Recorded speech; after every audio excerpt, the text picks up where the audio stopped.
crise économique globale affecte non seulement l'Europe et les États-Unis, mais des nations de toutes les régions du monde.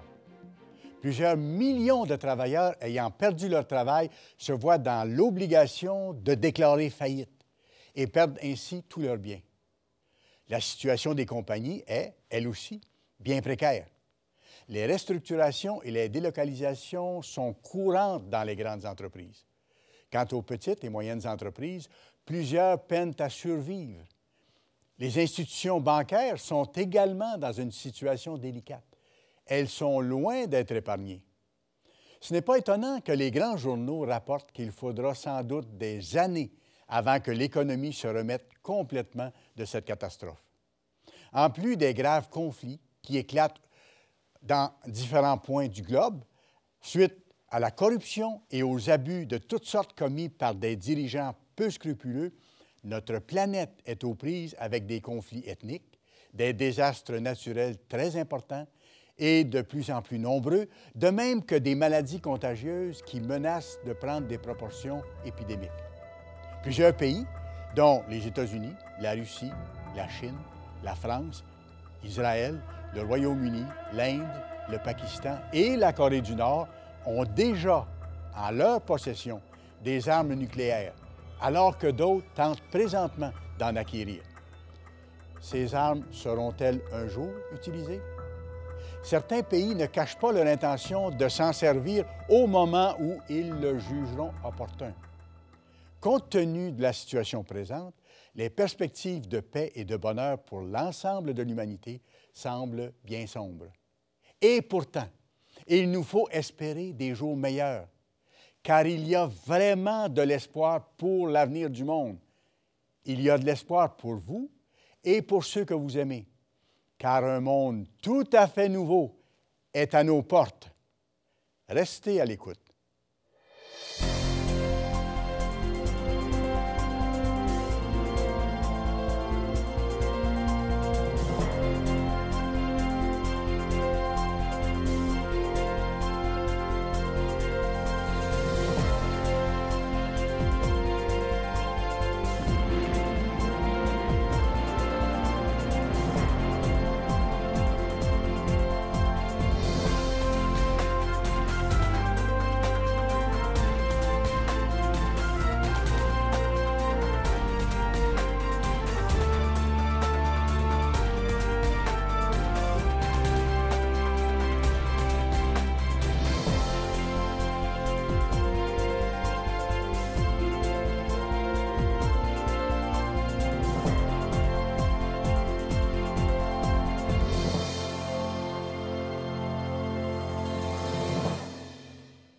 Salut à vous.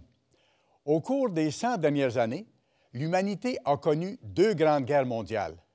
La première a fait 10 millions de morts et la deuxième, plus sanglante encore, a causé le décès de 55 millions de personnes. Quel désastre! Plus récemment, les forces de la coalition des nations occidentales ont subi de très grandes pertes en Irak et en Afghanistan.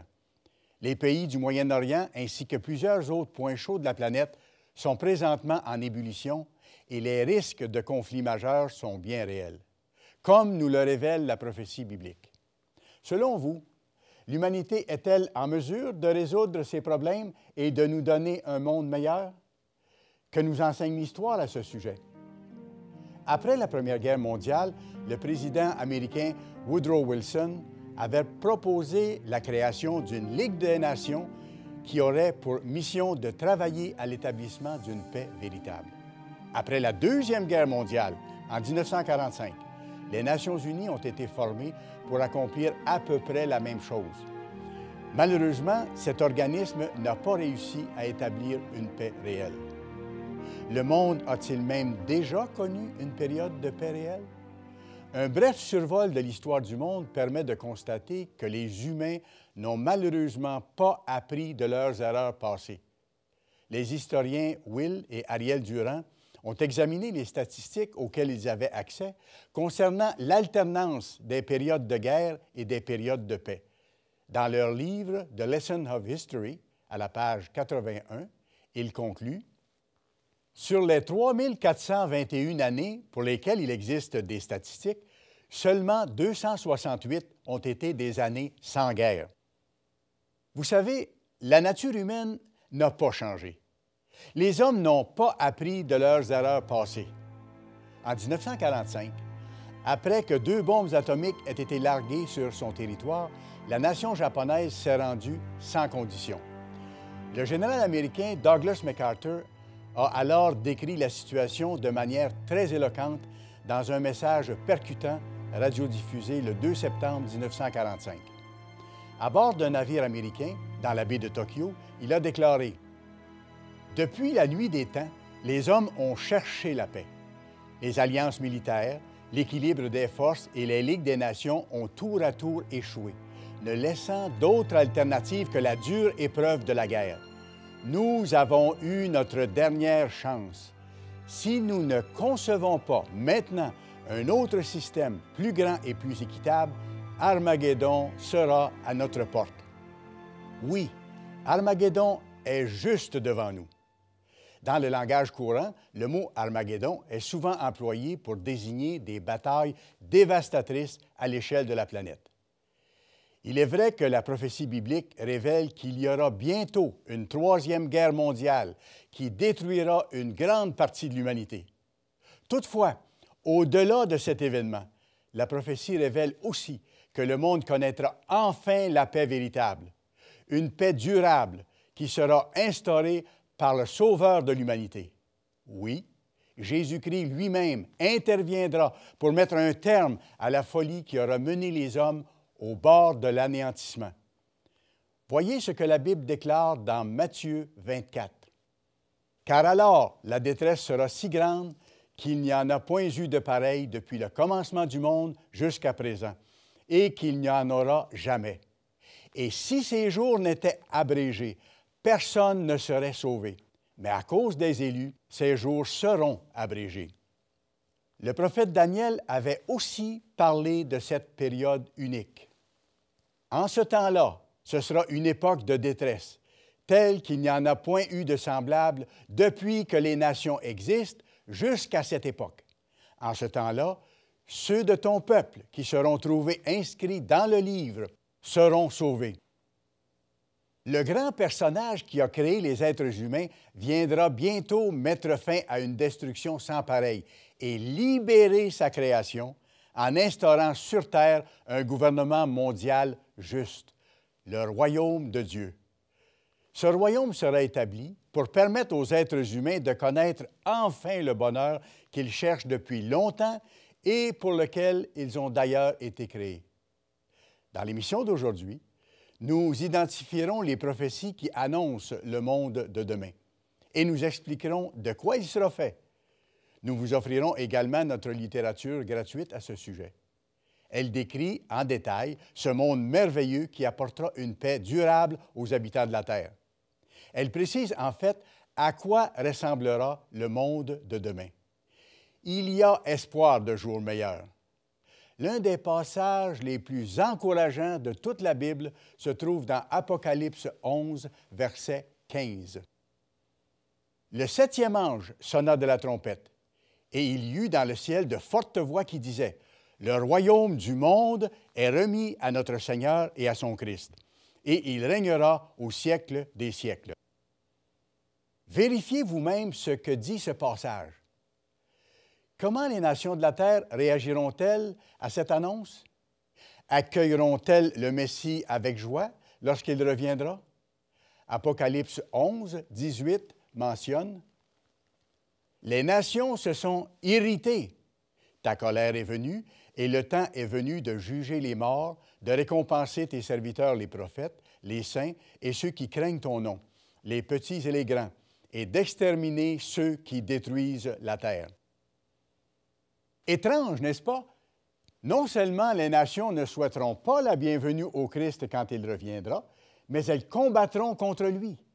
Les armées du monde, rassemblées à Armageddon, un endroit précis près de Jérusalem, lui livreront la fameuse bataille du même nom. Dans Apocalypse 16, au verset 14, cet affrontement est aussi appelé le combat du grand jour du Dieu Tout-Puissant. Qui sortira vainqueur de la bataille gigantesque qui sera livrée? La réponse se trouve dans Apocalypse 19. Après le repas des noces de l'agneau, mentionné au verset 9, le Christ reviendra en compagnie de ses saints, c'est-à-dire les humains qui lui auront été fidèles.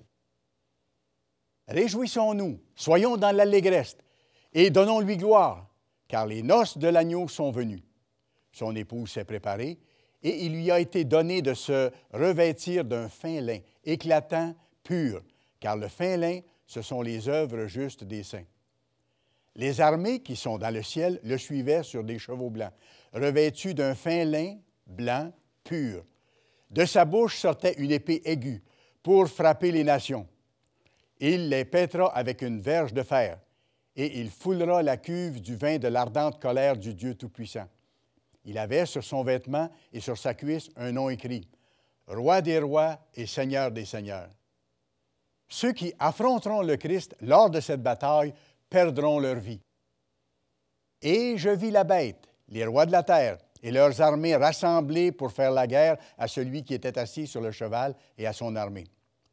Et la bête fut prise, et avec elle le faux prophète, qui avait fait devant elle les prodiges par lesquels il avait séduit ceux qui avaient pris la marque de la bête et adoré son image. Ils furent tous les deux jetés vivants dans l'étang ardent de feu et de soufre. Et les autres furent tués par l'épée qui sortait de la bouche de celui qui était assis sur le cheval. Et tous les oiseaux se rassasièrent de leur chair. Ce qu'il faut comprendre, c'est que le Christ va alors infliger une défaite totale à ceux qui sont ennemis de la paix. Nous attendons avec joie ce jour de délivrance. Cet événement qui marquera le début d'un millénaire de paix est aussi mentionné dans le livre de Daniel. Dieu avait alors confié à son fidèle serviteur la tâche d'expliquer au roi de Babylone ce qui arriverait dans la suite des temps, au temps de la fin. Dans le temps de ces rois, le Dieu des cieux suscitera un royaume qui ne sera jamais détruit et qui ne passera point sous la domination d'un autre peuple. Il brisera et détruira tous ces royaumes-là, et lui-même subsistera éternellement. Voyons également ce qui est écrit dans Daniel 7, verset 27. Le règne, la domination et la grandeur de tous les royaumes qui sont sous les cieux seront donnés au peuple des saints du Très-Haut. Son règne est un règne éternel et tous les dominateurs le serviront et lui obéiront. Cette paix sera véritable, car l'adversaire qui séduisait les nations au moyen de traditions humaines, de coutumes anciennes et de fêtes païennes sera tenu à l'écart et empêché de nuire à l'humanité durant 1000 ans. Dans Apocalypse 20, l'apôtre Jean déclare, « Puis je vis descendre du ciel un ange qui avait la clé de l'abîme et une grande chaîne dans sa main. Il saisit le dragon, le serpent ancien, qui est le diable et Satan, et il le lia pour 1000 ans. Il le jeta dans l'abîme, ferma et scella l'entrée au-dessus de lui, afin qu'il ne séduise plus les nations jusqu'à ce que les 1000 ans soient accomplis. Après cela, il faut qu'il soit délié pour un peu de temps. » Ce millénaire de paix, appelé aussi le millénium, commencera par l'établissement d'un nouvel ordre mondial, l'instauration d'un gouvernement qui dirigera la terre entière et qui apportera dans le monde une paix durable. La Bible nous révèle en effet qu'une société nouvelle sera organisée et dirigée par le gouvernement de Dieu et que cette société aura pour base la loi divine. De quoi s'agit-il au juste? Qui en sera le dirigeant principal et qui l'assistera dans ses fonctions? Comment fonctionnera ce royaume mondial dans les domaines de l'éducation, de l'agriculture et de la santé, entre autres? Nous le verrons bientôt. L'émission va se poursuivre dans quelques instants. Pour en apprendre davantage sur le sujet présenté aujourd'hui, visitez notre site Internet, le www.mondedemain.org. Vous pourrez y lire ou commander la brochure « Votre ultime destinée ». Cette publication gratuite explore le but même de l'existence et décrit votre incroyable destinée. Pour lire, télécharger ou commander un exemplaire gratuit de l'offre d'aujourd'hui, utilisez le code réponse rapide apparaissant à l'écran. Vous pourrez également y lire ou télécharger notre revue Le Monde de demain. L'histoire humaine l'a démontré sans équivoque.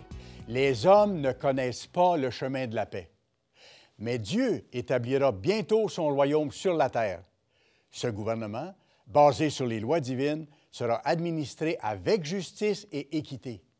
Il sera dirigé par le Roi des rois et le Seigneur des seigneurs, c'est-à-dire par Jésus-Christ. Notez que le Christ confiera des postes d'autorité à ses saints, les chrétiens fidèles qui auront développé le caractère de Dieu en lui obéissant de tout cœur.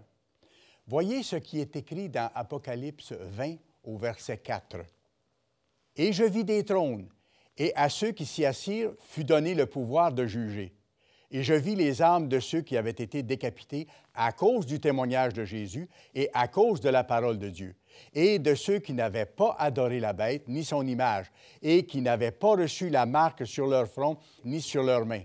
Ils revinrent à la vie, et ils régnèrent avec Christ pendant 1000 ans. » Nous avons vu précédemment que celui qui influence les êtres humains et les porte à voler, à tricher, à tuer et à mentir, celui qui les inspire à transgresser les lois divines, sera jeté dans l'abîme. Il sera alors empêché de séduire les humains et ne pourra plus les inciter à faire le mal.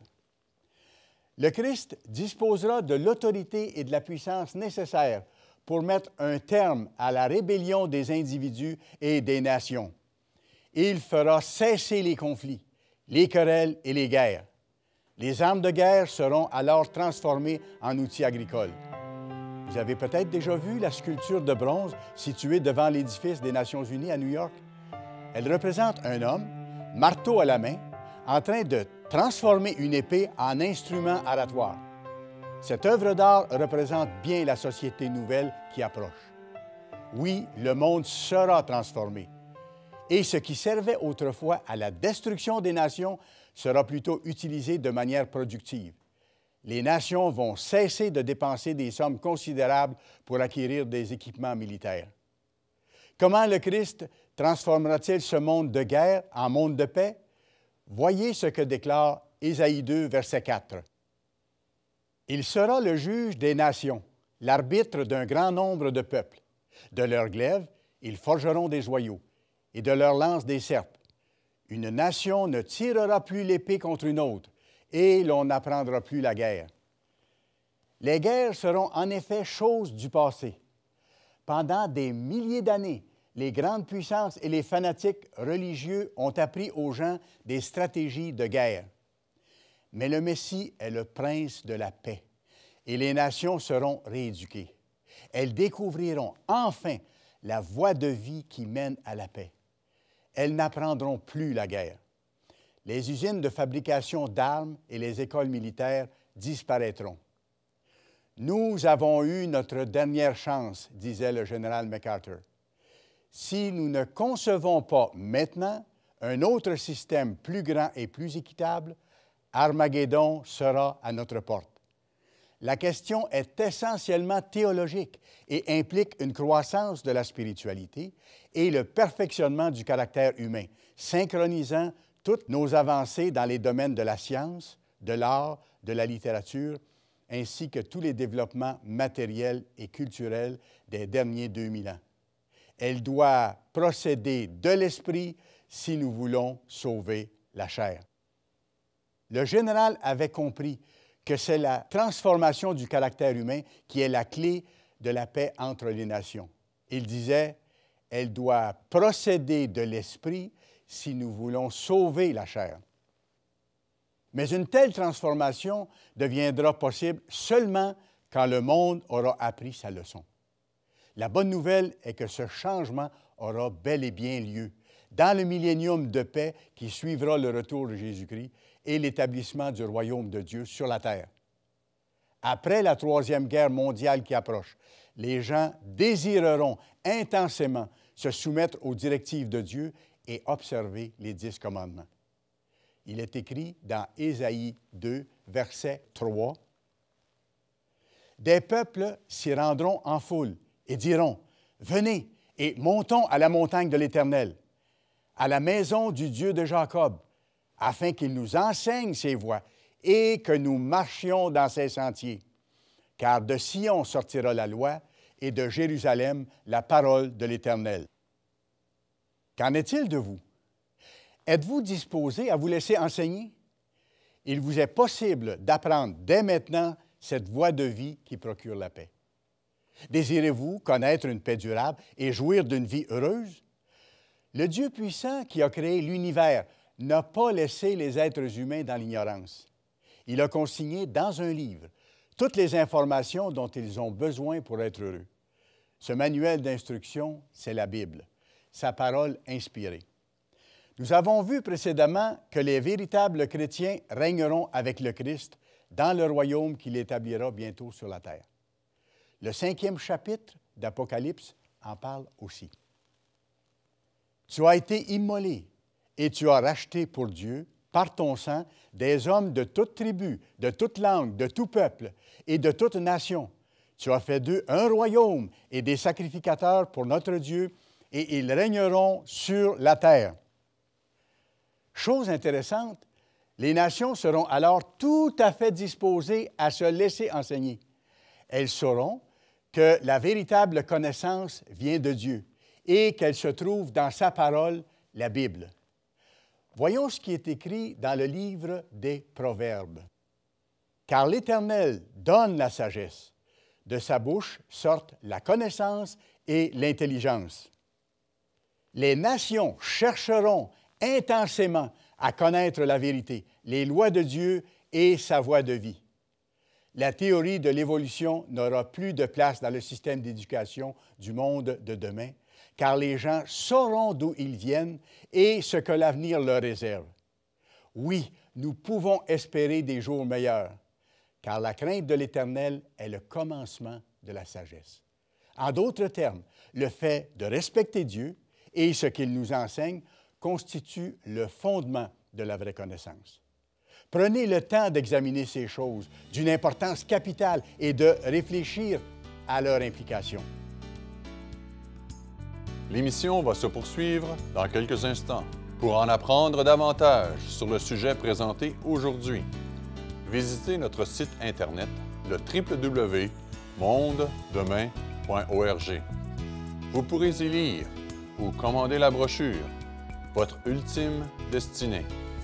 Cette publication gratuite explore le but même de l'existence et décrit votre incroyable destinée. Pour lire, télécharger ou commander un exemplaire gratuit de l'offre d'aujourd'hui, utilisez le code réponse rapide apparaissant à l'écran. Vous pourrez également y lire ou télécharger notre revue « Le Monde de demain ». Vous pouvez rêver de jours meilleurs, car Dieu, par son gouvernement, dirigera bientôt cette terre. Voyez ce qui est écrit dans Zacharie 8, au verset 3. « Ainsi parle l'Éternel, je retourne à Sion, et je veux habiter au milieu de Jérusalem. Jérusalem sera appelée ville fidèle, et la montagne de l'Éternel des armées, montagne sainte. »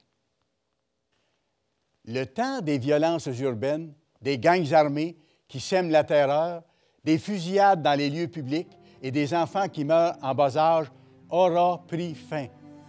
Les familles seront enfin en sécurité. Les gens âgés ne seront plus victimes d'abus.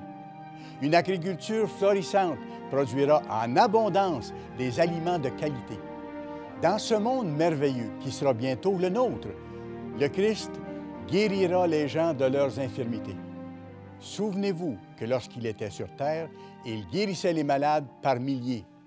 Matthieu rapporte, « Une grande foule le suivit, il guérit tous les malades. » Ésaïe a annoncé ce qui se produira bientôt. « Alors s'ouvriront les yeux des aveugles, s'ouvriront les oreilles des sourds. Alors le boiteux sautera comme un cerf, et la langue du muet éclatera de joie. » Vous savez maintenant que l'humanité connaîtra des jours meilleurs. il y a de l'espoir pour vous et pour ceux qui vous sont chers. Le Christ reviendra et ses fidèles serviteurs régneront avec lui après avoir été rendus parfaits. La beauté sera partout et la terre sera dans l'abondance. Même la nature des animaux sera changée. Le prophète Ésaïe a écrit « Le loup habitera avec l'agneau, et la panthère se couchera avec le chevreau. Le veau, le lionceau et le bétail qu'on engraisse seront ensemble, et un petit enfant les conduira. La vache et l'ours auront un même pâturage, leurs petits un même gîte, et le lion, comme le bœuf, mangera de la paille. Le nourrisson s'ébattra sur l'antre de la vipère, et l'enfant sevré mettra sa main dans la caverne du basilic.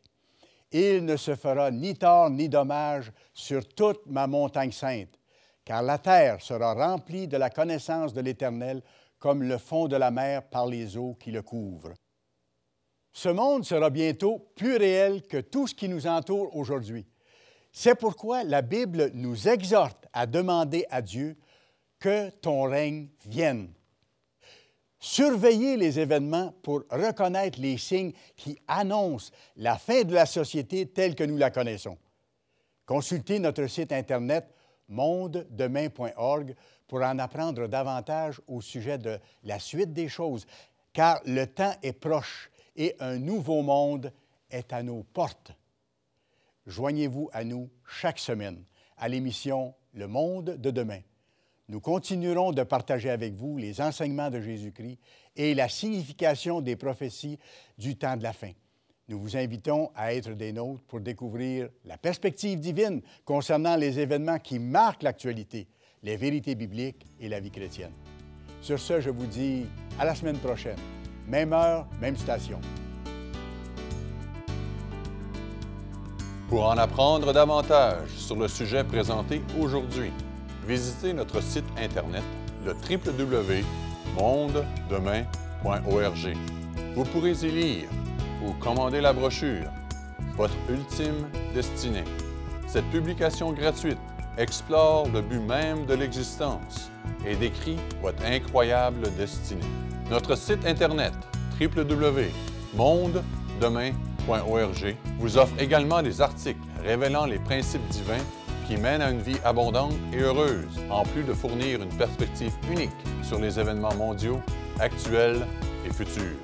Pour lire, télécharger ou commander un exemplaire gratuit de l'offre d'aujourd'hui, utilisez le code réponse rapide apparaissant à l'écran.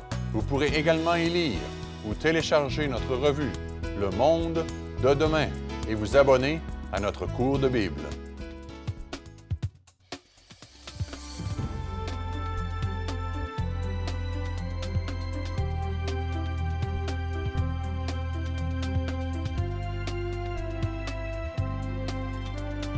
Cette émission est produite par l'Église du Dieu vivant.